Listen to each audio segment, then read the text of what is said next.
Ready or not, here we go, you guys. Welcome back to another episode of the Two Tongues podcast, where we're bringing you opinion scholarship on depth psychology.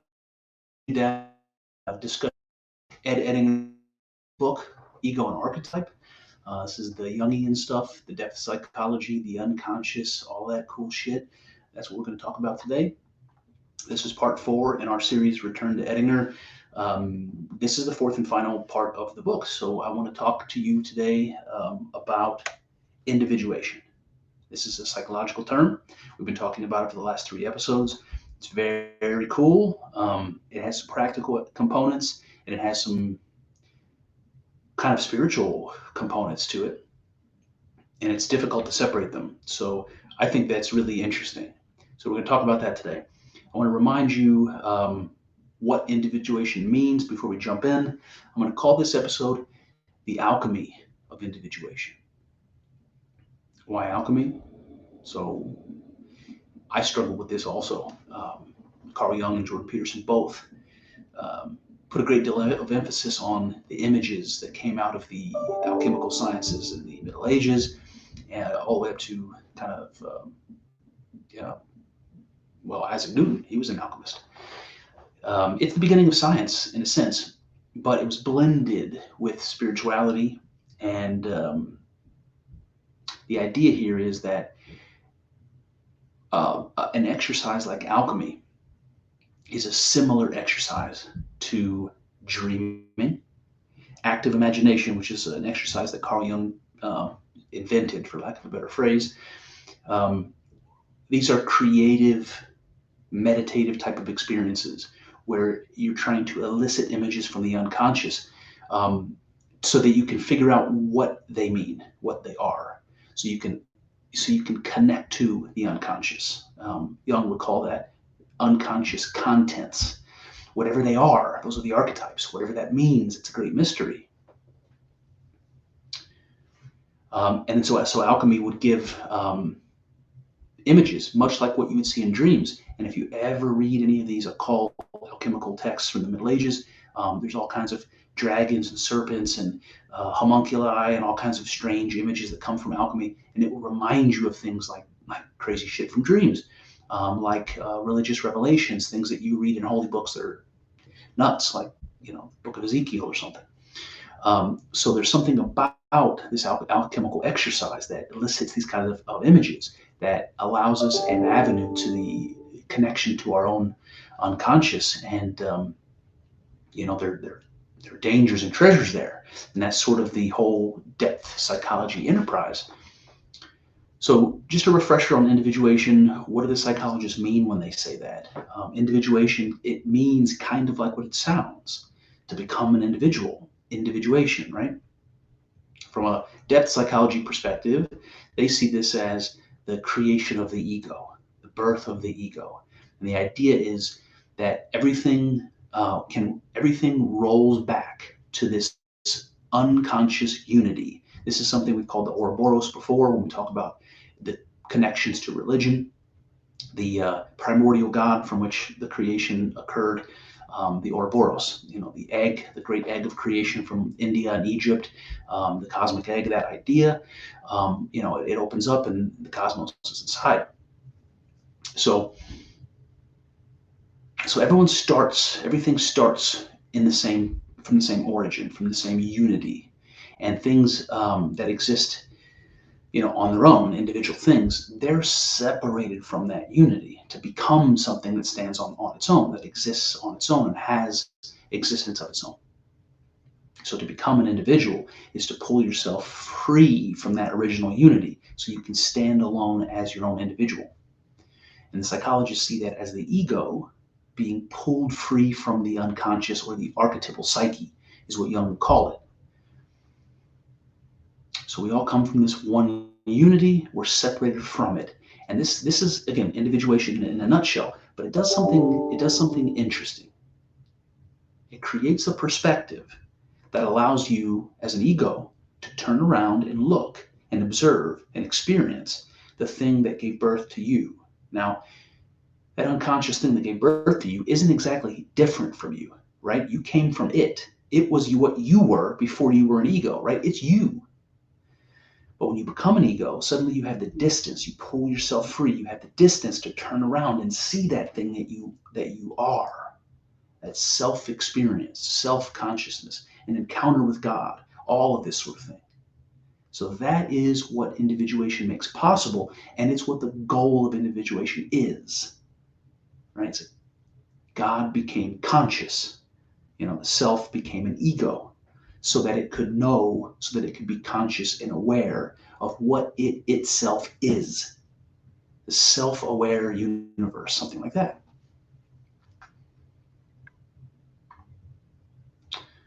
So individuation separates you from God so that you can have an encounter with God, so you can recognize what God is or what the self is or what the unconscious is, however you want to frame that, psychologically or from a religious perspective. And people like Jung and Edinger, they say fascinating things about the psychological meaning behind these sort of religious ideas and images that we see in mythology, religion, and depth psychology, the archetypes. These religious abstractions have some real psychological meaning. And people like Jordan Peterson they make that clear. At least he made that clear for me from the biblical stories in a way that I grew up as a Christian and never understood them that way. So I'm going to try to do that for you today. We're going to talk about religion, not just Christianity. We're going to bounce all over the place. Where I want to start today is with blood. Let's talk about blood. This first section I'm going to call blood sacrifice. So Ed Edinger begins like this. He says, since primitive times, blood was considered to be the seat of life or soul. Since life ebbed away as one bled to death, the equation of blood and life was natural and inevitable. In ancient Greece, the shades of the dead in Hades, right, the ghosts in the underworld, could be restored briefly by giving them blood to drink. Blood carried super-personal connotations and was thought to belong only to God. Blood belongs exclusively to God. Hence, the ancient Hebrews were forbidden to eat blood. Priestesses of Apollo would sacrifice a lamb and taste the blood in order to commune with God and to prophesy. So they required the blood of the sacrifice. They would ingest that blood, right? The blood of Christ, right? They would drink the blood of the sacrifice, and that would connect them to God, and they would be able to speak for God. They'd be able to prophesy. And blood was thought of as an autonomous entity in a way, which could call for its own revenge, right? As the blood of Abel cries from the ground in chapter 4 of Genesis, right? Cain kills Abel, and Abel's blood cries to God from the ground. It soaks into the earth and cries to God from the ground, right? So it's almost like blood carries the spirit of life, the spirit of God, the thing that gives life. And in the biblical tradition, that was breathed into Adam. The spirit of God, the divine logos, breathed into Adam, right? That's what's carried in the blood. And that's why it belongs to God, because in a way, it is God. And that's the mystery of the logos, right? In the beginning was the Word. That's the logos. And the Word was God, and the Word was with God. Edinger says, understood psychologically, blood represents the life of the soul, of transpersonal origin, exceedingly precious and potent. Any effort of the ego to manipulate, appropriate, or destroy it for personal purposes provokes vengeance or retribution. Blood spilled requires more blood to pay the debt. It is a crime against life for which payment will be extracted. So blood, psychologically speaking, represents the life of the soul of transpersonal origin. What does that mean? The soul, whatever it is that animates the body, whatever it is the body incarnates, that brings the body to life, this idea of a soul, a spirit, it has a transpersonal origin. Well, of course, Jung would say it comes from the unconscious. That's what gave birth to the ego. A religious person would say that the spirit comes from God, or that it is God, a little piece of God, something like that. So it has transpersonal origin. It comes from some other place, some heavenly place, some numinous place. It's not physical, it's not material, that's not conscious. It's unconscious, it's mysterious, it's numinous, something like that. He says another feature of ancient blood symbolism is the notion that blood establishes a bond or a covenant between the divine powers and man. Pacts with the devil must be signed in blood, and blood must flow to bind a contract between God and man. Just as the blood of the sacrificial animals poured out by Moses cemented the old bond between God and Israel, so Christ's blood, willingly poured out, cements the new bond between God and man. So what you want to see here is that blood or life ties us all together. Everything that lives contains blood, and blood carries the essence of that spirit. That's the manifestation, right? That's the embodiment, the incarnation of spirit on earth or in matter.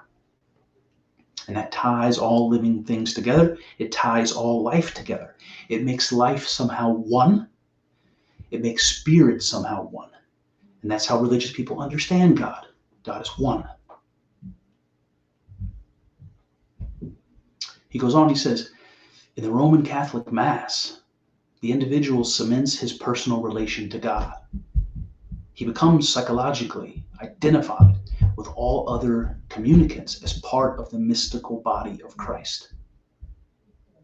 Christ's offering his blood as a nourishing drink is an expression of the positive mother archetype, or rather, that component of the self. So this is interesting, right? God is one, as we just said. And that oneness ties us all together, one in spirit, one in God. The same blood flowing through our veins, the same life, that we borrowed from our ancestors, that continually runs through creation. It's one thing. And in the Roman Catholic Mass, by drinking the blood of Christ, we become one in the mystical body of Christ. That's the church. We become one in the mystical body of Christ. That blood unites us and allows us to recognize that we are one, right? One in the mystical body. Lastly, he says, according to ancient physiology, the female could turn blood into milk, and the male could turn it into semen. Blood, milk, and semen were variations of the same essential substance. Thus, we arrive at the Stoic concept of the logos spermaticos, the creative, impregnating word, corresponding to the creative function of the word in John 1. Now, right, remember that's in the beginning was the word. In John 1:3, it says all things were made through him. All things were made through the logos, right? This is the logos spermaticos, the one thing that can become the many, right? The one thing, the Spirit of God, that in our human manifestation can be transformed into milk, right? The nourishing substance that allows human life to flourish, or semen, the seed of human life. It all rolls back to the Spirit of God, essentially. The same thing that's in our blood that causes us to be alive, that represents the incarnation that we are. And that brings me to the next section, which I'm going to call Christ and Dionysus, blood and wine. So remember, blood carries the creative force, the life force, the Spirit of God. Christ and Dionysus are often associated with one another. There were mystery religions in ancient times that surrounded both Christ and Dionysus. They had some significant overlap in the images and stories and rituals that surrounded both. So let's see what Edinger has to say. He says, another important line of symbolic connection links the blood of Christ with the grape and wine of Dionysus. In John, Christ says of himself, I am the true vine. So I don't know what you already know of Dionysus. We're going to talk a little bit about that here to fill you in.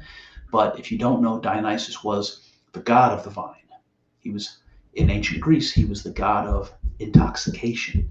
He was the god that bridges the conscious world, mortal world, to the unconscious divine world. He allows a human being to be possessed by a spirit called Alchemy, by the way. It allows him to be possessed by, connects us and bridges us to this new realm of experience. This we can share or participate in this divine unconscious experience that we understand today as intoxication, an altered state of consciousness.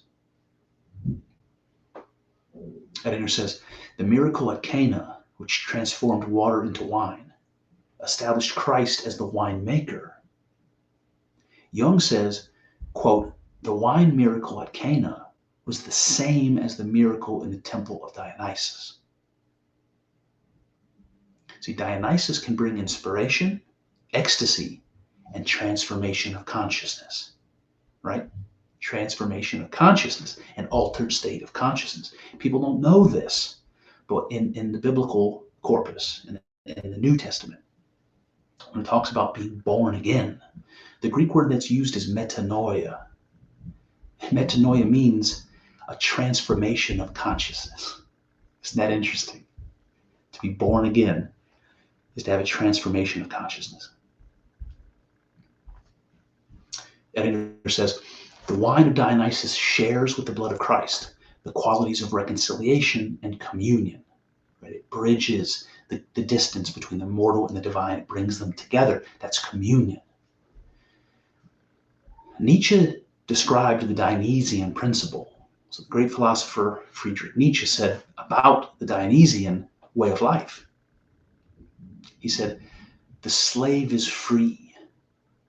All the hostile barriers between man and man are broken. Each one feels himself not only united, reconciled, and fused with his neighbor, but as one with him, as if the veil of Maya had been torn aside, and were now merely fluttering in tatters before the mysterious primordial unity. Man, oh man, I gotta read me some Nietzsche. Fuck, that's good. But you see what he's saying? He's saying that the Dionysian spirit breaks down the barriers between man and man.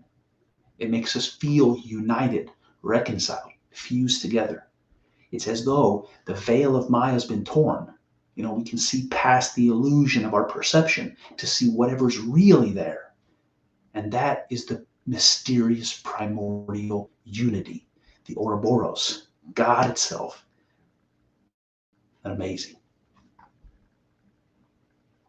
He said, according to Plutarch, the ancient Egyptian priests did not drink wine, thinking it to be the blood of those who have fallen and commingled with the earth. This is the reason why drunkenness drives men out of their senses and crazes them, as they are then filled with the blood of their forebears. This idea is most interestingly, psychologically, as a description of the effects of an influx of the collective unconscious, as one is filled with the blood of his forebears. So there's a connection here between receiving energy or receiving contents, whatever that means, from the unconscious. Right? You're receiving a gift from God, a message from God in religious terms. And that's like being filled with the blood of your ancestors. Right? The Spirit of God is what connects you to your ancestors. It's what connects you to the beginning of time. You get a little injection of that. How'd that be? So I want to talk about this for a second because there's something interesting here. The ancient Egyptian priests didn't drink wine. Why? Because they thought that the juice of the grapes was sort of like a concentrated magic from the blood of fallen human beings that were soaked into the earth, picked up by the plants, turned into the grapes. And if you drink that wine made from those grapes, you're going to go mad. You're going to be possessed by the spirit that existed here in the blood of the fallen that are soaked into the earth. And the reason I think this is so interesting, there was a famous book written by John Marco Allegro. People who listen to the podcast know about it already. If you listen to Joe Rogan, you know about it already. The book is called The Sacred Mushroom and the Cross.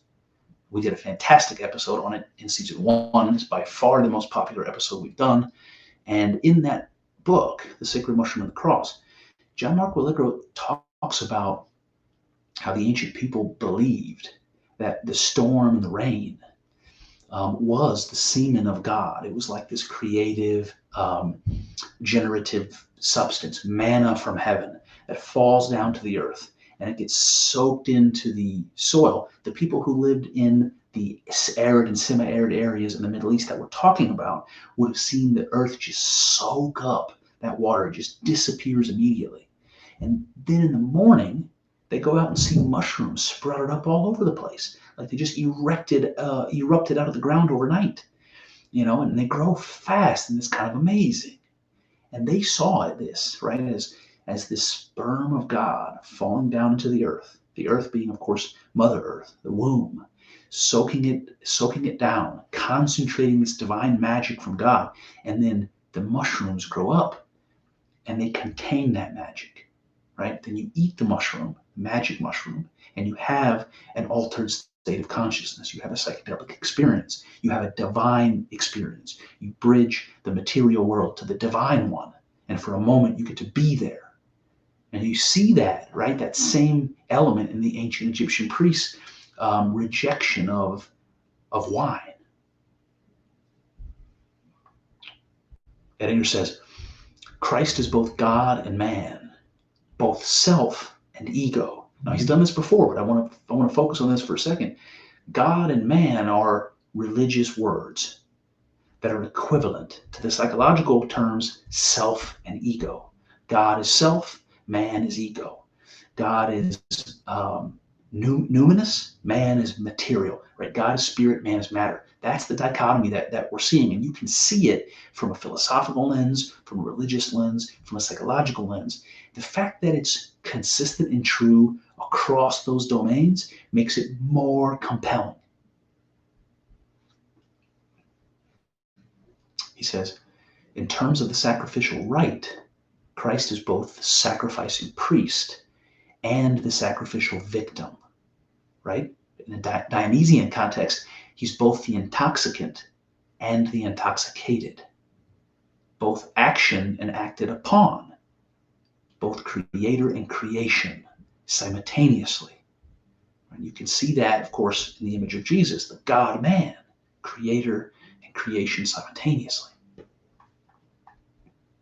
Carl Jung said, in the age-old image of the Ouroboros lies the thought of devouring oneself and turning oneself into a circulatory process. This feedback process is at the same time a symbol of immortality. It symbolizes the one who proceeds from the clash of opposites. I don't know where this quote is from. I got to find that particular Jung book. This is dynamite to me. I'll explain to you why. First of all, he talks about the Ouroboros, the age-old image of the Ouroboros. Just to clarify, for those people who maybe this is the first time you've heard of the Two Tongues podcast, what is the Ouroboros? It's the symbol of God that is maybe the most ancient and universal symbol of God that we know about. It's a symbol that represents the self-created. The yin-yang is a good example, but the one that's usually talked about is the symbol of the serpent swallowing its tail. It's a circle. It represents this infinite process, and it's born from its own mouth, right? It's self-created, and it represents the union of opposites. So in ancient times, the original Godhead was a unity, right? A unity of two opposing forces, the feminine and the masculine, yin and yang, heaven and earth, however you want to frame it. And those gods were originally one until they were separated, right? In ancient Mesopotamia, it was Apsu and Tiamat. They were once together until they were separated. That sort of a thing. So the Ouroboros is that oneness. And he talks about this self-created image being a circulatory process or a feedback process, something that feeds back on itself. And that's fascinating to me. The reason it's fascinating is because when you have altered states of consciousness, fractal images are a common phenomena. Fractal images, like shapes within shapes within shapes forever, shapes transforming constantly, these sorts of things. The Mandelbrot said something worth Googling. A fractal image. That's something that is at the root of nature. Scientists have figured out that when you look at the growth of plants, the progress of building of shells, all these natural processes like trying to simulate a mountain in a computer that looks realistic, all of these things require fractal mathematics.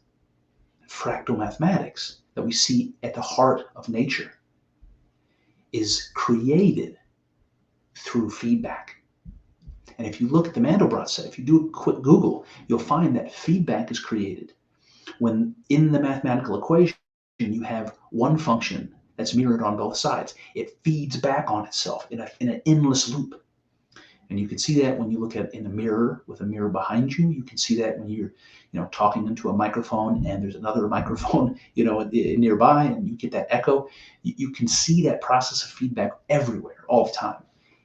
Truth is, that is fundamental to nature. We don't understand it, but we know that it is true. And what Jung is saying is this Ouroboros, this idea that rests at the beginning of our religious stories and symbolizes the beginning of the cosmos, of reality, that is a process of feedback.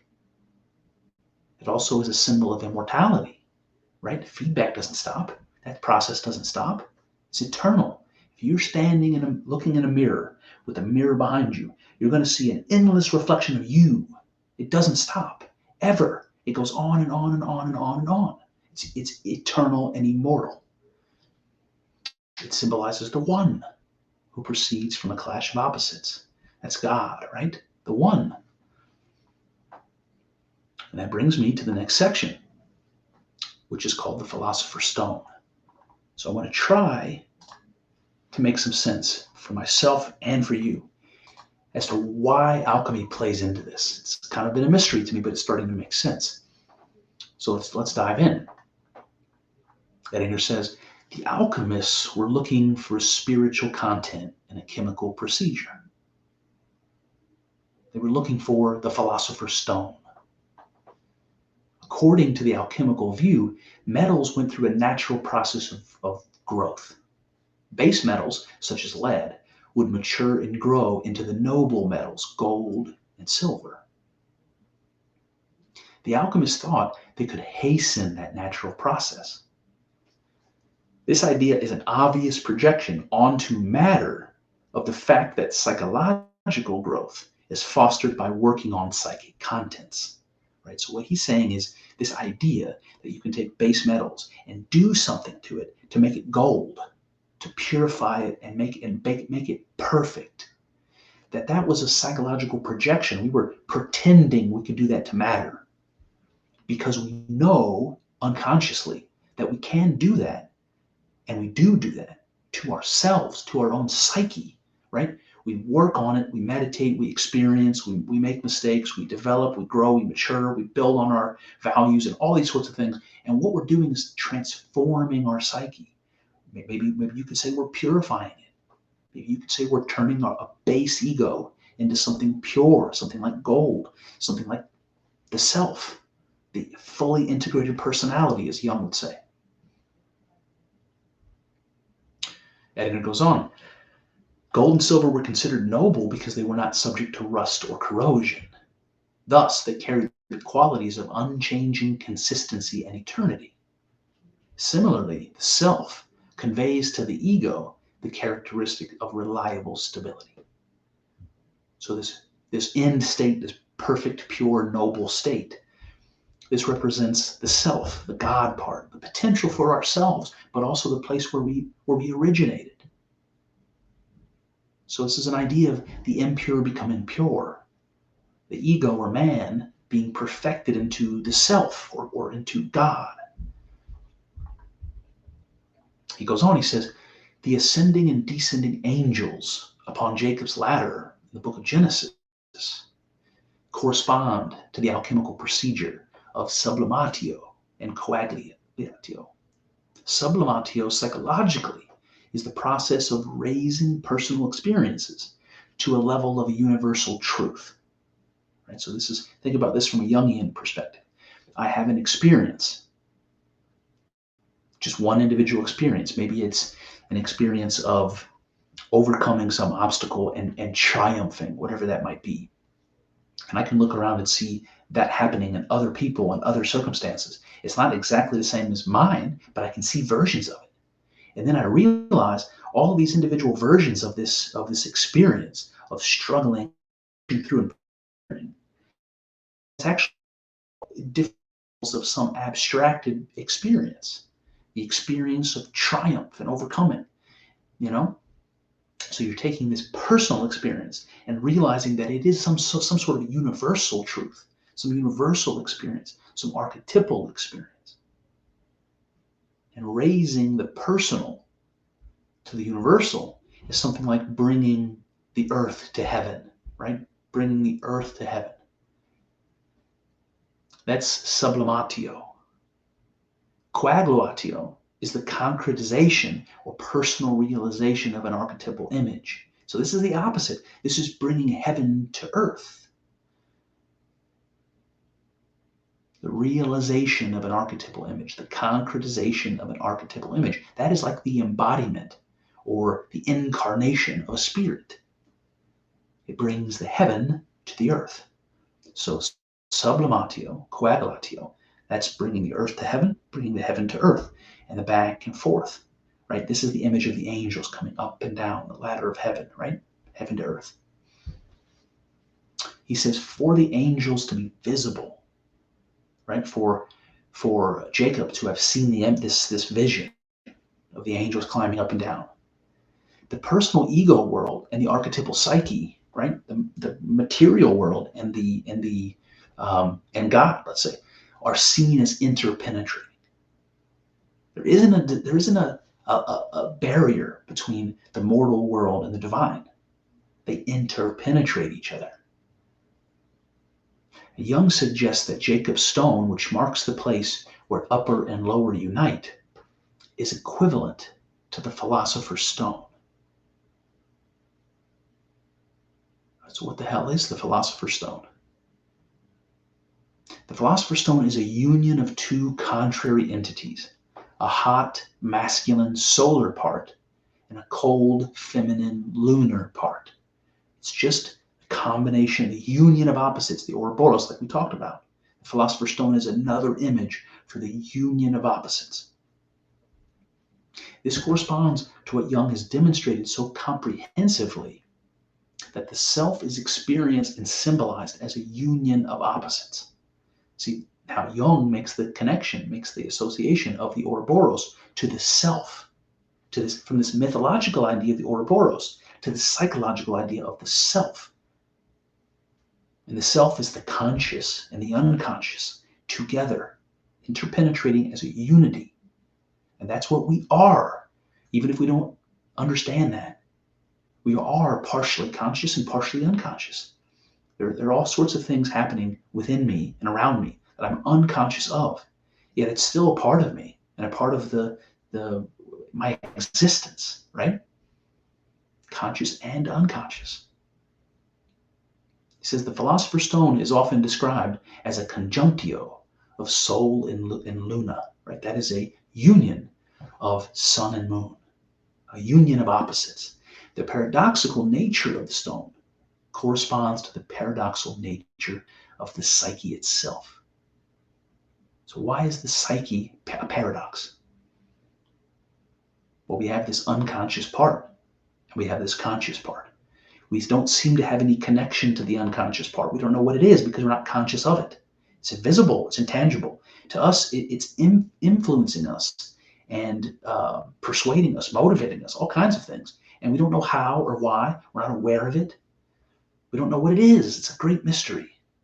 And yet, it's part of the thing that we are, the self. We know that. We know we have an unconscious component to our existence. And that's why it's a paradox. It both is and isn't us.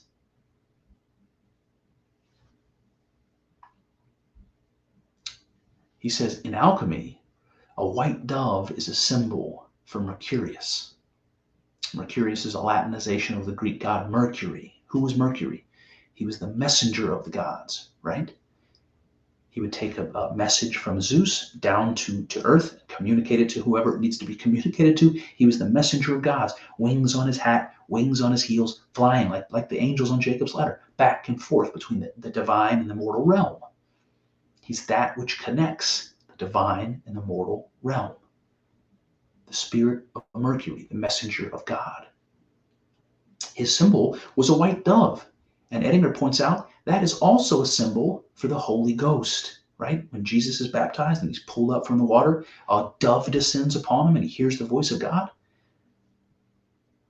The dove represents the Holy Ghost, the Logos, the Spirit of God. See, that is the messenger. That's what connects God and man, the divine and the material world. The Logos, the Spirit that embodies, that is incarnated in the world. The Logos is the divine spirit within matter, and it connects the divine and the material. And it's associated with consciousness, with spirit, with life.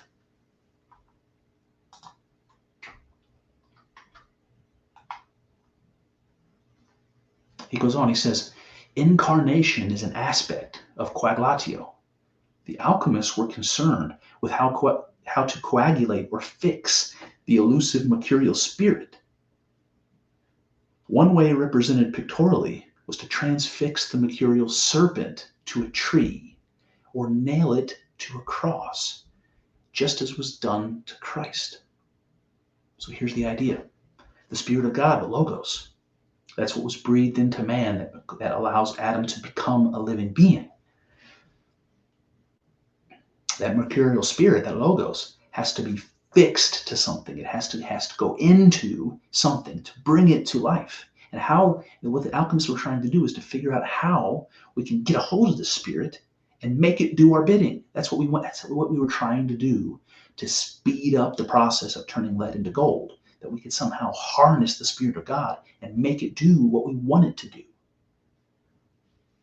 They wanted to coagulate, to push together spirit and matter, and to be able to control it. And the way that they symbolized this was to nail a serpent to a tree, to make it stay, to fix it to something material, or to nail it to a cross. And the fact that that image comes from Christianity, it makes you recognize the meaning behind this alchemical symbol in a way that you could not otherwise imagine. And this is what the depth psychologists do so well. This is what Jung calls synchronicity. So when you have something appearing in one domain, right, the philosophical, another, the religious, another, the psychological. And when they all line up, that's synchronicity. That's pointing to something deeply, deeply true. What that is, I don't know. All of these examples may be allegories, analogies, something, parables, basically. We have to figure out the meaning. They're all lining up, but what does that mean? It points to a deep truth. It doesn't necessarily disclose a deep truth. It points to it. So there's still some work to be done to understand it, to make it conscious within yourself. And that is, of course, what individuation is all about, to make the unconscious conscious, to make God real, actualized, to make the potential actual. That would be a good way of saying it. He goes on, he says, the Philosopher's Stone is equivalent to the all-seeing eye of God, that which sees, right? And that which sees is consciousness. So you can see here how consciousness is associated with sight and vision and light, those sorts of things symbolically. The Philosopher's Stone is the all-seeing eye, so it's also associated with consciousness. He says in the fourth vision of Zechariah sees a stone with 7 eyes upon it. An angel tells him, these 7 are the eyes of Yahweh. They cover the whole world. So this is the idea that God is always watching. God knows the deepest secrets of your soul. Those are things you can't hide from. Like when you try to hide from those things, psychologically we would say we push them down and we make them unconscious. Well, making them unconscious is like putting them right in front of the face of God. God represents, is represented by that unconscious part of ourselves. So to hide something from ourselves is to make it unconscious, and simultaneously to hold it right up in front of God. This is what I'm trying to hide from, and I'm putting it right in the face of the Creator. Is that what you were trying to do? So the stone with 7 eyes on it that sees the world, it reminds you of a god from ancient Mesopotamia, Marduk, who was born from the Ouroboros creators, Tiamat and Apsu. Marduk he's the god of consciousness. He has eyes all around his head. He sees everything. Edinger says, the eye of God was a prominent image in ancient Egyptian religion, the all-seeing eye of Horus, exactly like the idea of Marduk. Since nothing can be hidden from the Philosopher's Stone, the eye of God, the stone is a dangerous threat to anyone who's trying to evade full self-awareness. The stone can see all because it symbolizes the complete integrated personality, which will have no hidden split-off aspects. The conscious and the unconscious together. Nothing's hidden from that. That's the whole kit and caboodle. That's everything. He says the image of the eye of God suggests a unified source of consciousness within the unconscious. A unified source of consciousness within the unconscious. The unconscious is the great primordial God that gives birth to all of the egos that exist, you and I and everyone else. So that unified source of all these egos, the thing giving birth to all the egos, is the unconscious. It's the God part of our personality, of our psyche. He says, to convey a spirit into an image must refer to the capacity of the unconscious to express an undifferentiated affect in some specific fantasy image. So what the hell does that mean? So to convey a spirit into an image, right? This is the alchemical idea of nailing the serpent to the tree or to the cross, the idea of taking the spirit of God and putting it into matter, this incarnation motif. To convey a spirit into an image, right? God creates the image of Adam in clay, breathes life into it. How do we take a spirit and put it into an image? The unconscious can do that. He says this must refer to the capacity of the unconscious to express an undifferentiated affect. So what is affect? Affect is emotion, motivation. It's a force, it's a spirit, something like that.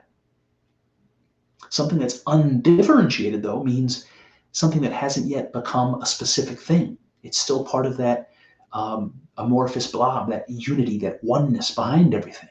It's undifferentiated, unspecified. What does that mean? To express an undefined thing. It's like meaning with no form. He says to bring an emerging unconscious content into consciousness, a spirit must be caught in some discernible form in order to become a content of consciousness. This is the alchemical operation of coagulatio. It is the Philosopher's Stone, which performs the transformation of spirit into image. Right? It's the logos, or consciousness, which transforms the spirit into image. In other words, the image-making power of the psyche derives from its transpersonal center, the self.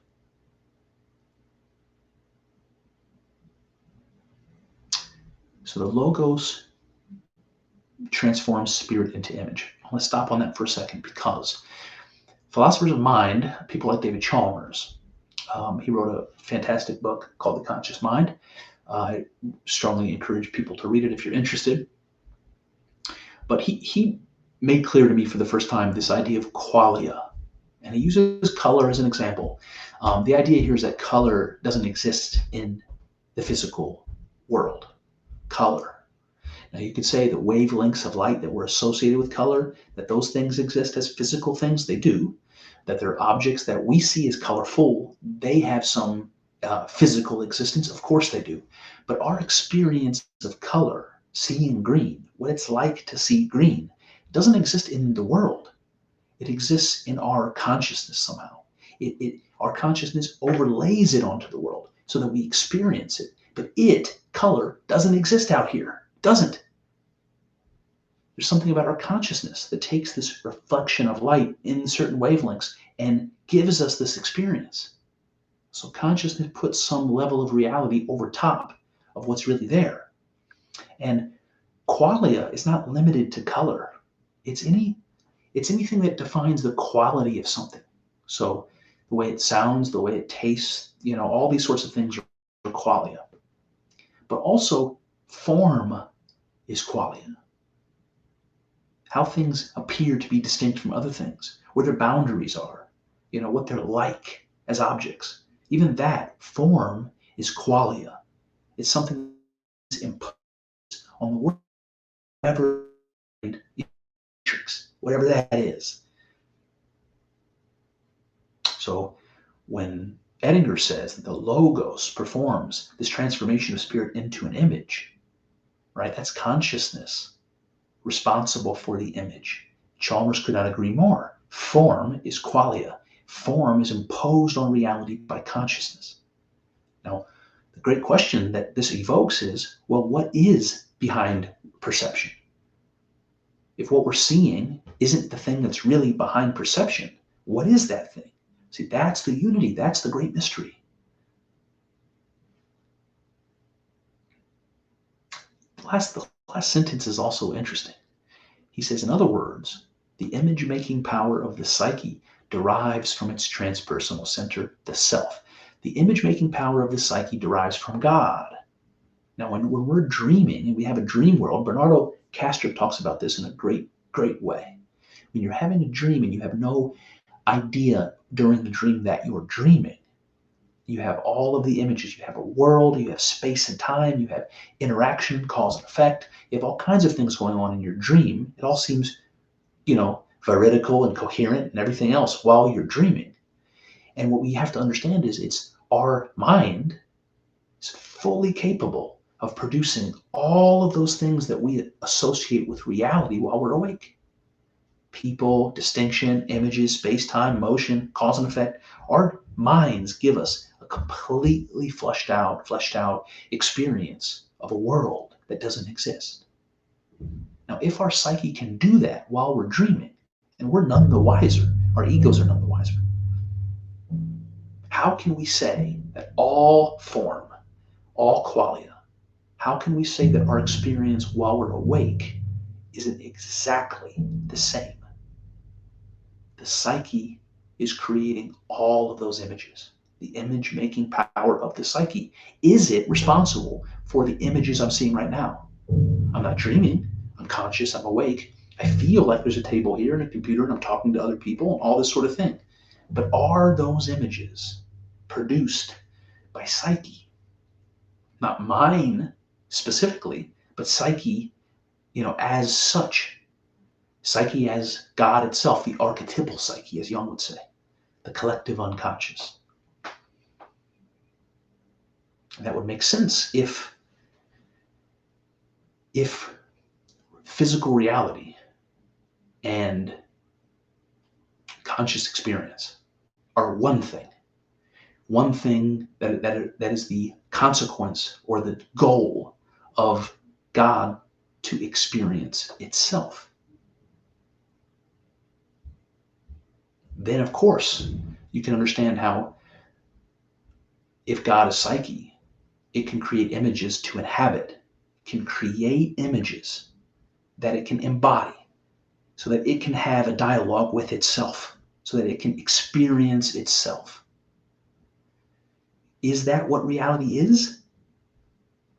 I think there's a good goddamn argument for it. And that brings me to the last section, which I'm going to call the first thing. The last section will be called the first thing. All right, so one of the founders of the Royal Society of England was a scientist and an alchemist, like Isaac Newton, by the way. This guy's name was Elias Ashmole. He described the Philosopher's Stone. Remember, he was an alchemist. He called it the Prima Materia, the prime material, the original substance, right? The Prima Materia. He basically said that in the beginning of the world, prior to creation, there was only the Prima Materia, which was without form, structure, or specific content. In the beginning was only the Prima Materia. It was without form. Does that sound familiar to anybody? In the Bible, it says, in the beginning was the deep, and it was without form and void. You remember that? Ashmole goes on. He says, all was potential, nothing actual. In the act of creation, the four elements, earth, air, fire, and water, were separated out from the Prima Materia.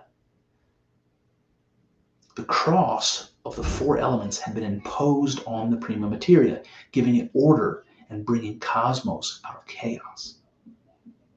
So you've got the Prima Materia, okay, and it's separated out into these four elements. You have a reflection here of the creation in Genesis, which everything is being separated out, right? Light from darkness, heaven from earth, man from woman, everything is separated into being. And this is what you have in this alchemical idea. The original unity, the Prima Materia, is separated into these four components. And in doing so, he says the cross, right, of the four components.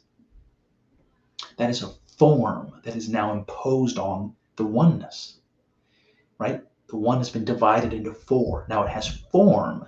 And as soon as you have given it form, he said, you've brought cosmos out of chaos. You've given form to the spirit. You've given form to the spirit. That is an image of incarnation. And he says these ideas have many parallels in the process of psychological development, particularly the idea of four. Right? He says four as a symbol of wholeness relates to the fourfold mandala image, which is an image of the self. He says descriptions of the Prima Materia emphasize its ubiquity and multiplicity. It is said to have as many names as there are things. In spite of its diverse manifestations, it is essentially a unity, right? This is the one that is also many. It is the paradox. The one, the self, that is also many egos. The one God that is also many material beings made manifest. In psychological terms, the theme of unity and multiplicity involves the problem of integrating the conflicting fragments of one's own personality. This is the essence of the psychotherapeutic process. The goal of this process is to experience oneself as one. The impetus seems to derive from the unity that was there all the time.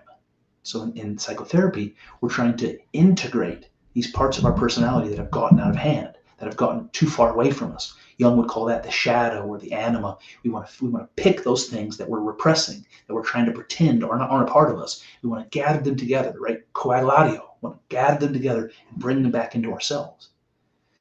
And the thing that's out there, that's apart from ourselves, is the unconscious. It's God. We want to find that thing, recognize it, and integrate it back into ourselves so we can become whole again. So our psyche can become whole again, that we can become one. He says, knowledge of the archetypal psyche derives from inner subjective experience, which are scarcely communicable. The Philosopher's Stone is a symbol for the reality of the psyche. There is a healing power in the images that cluster around this symbol. It has a constructive and integrating effect. It is truly a pearl of great price. And that brings me to my conclusion.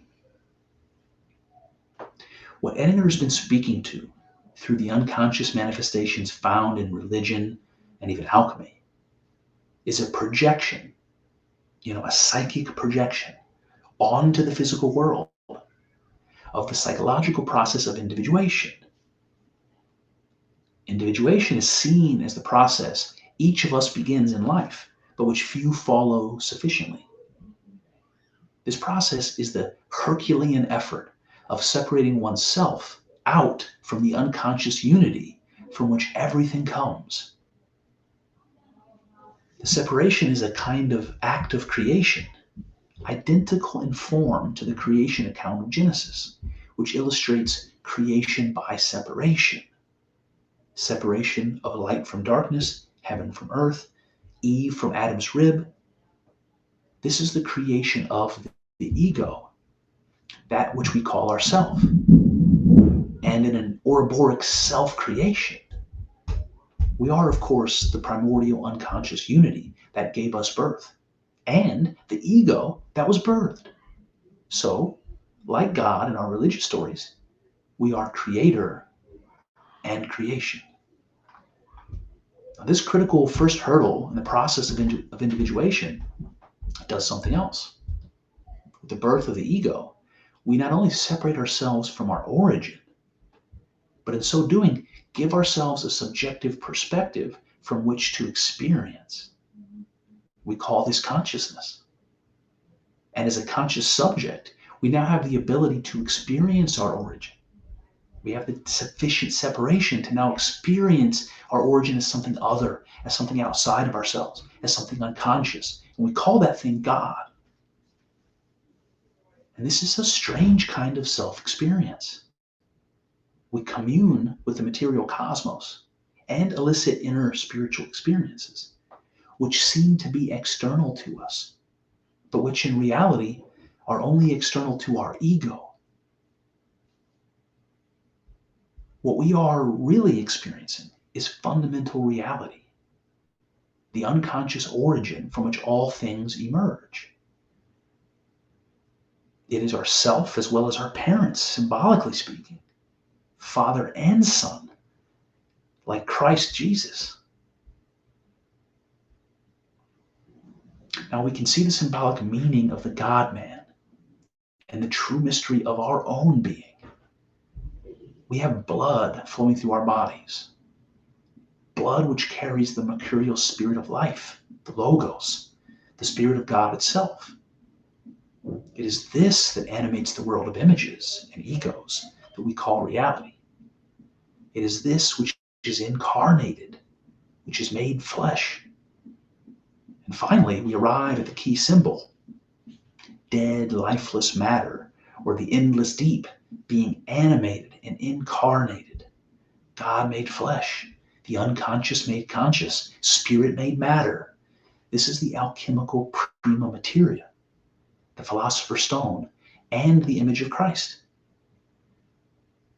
It is the mercurial spirit and Jacob's ladder, which ties together heaven and earth, the messenger of God, which allows God and matter to come together, to touch, like Michelangelo's creation of Adam. We reach out to God and God to us. We strive to touch, to unite, to reunite. And this is the climax and purpose of individuation, to bring back together what creation had separated, to restore original wholeness to God. Psychologically speaking, this is the integration of the unconscious into consciousness, to unite the self with the ego, God with man, and thereby answering the greatest of all mysteries.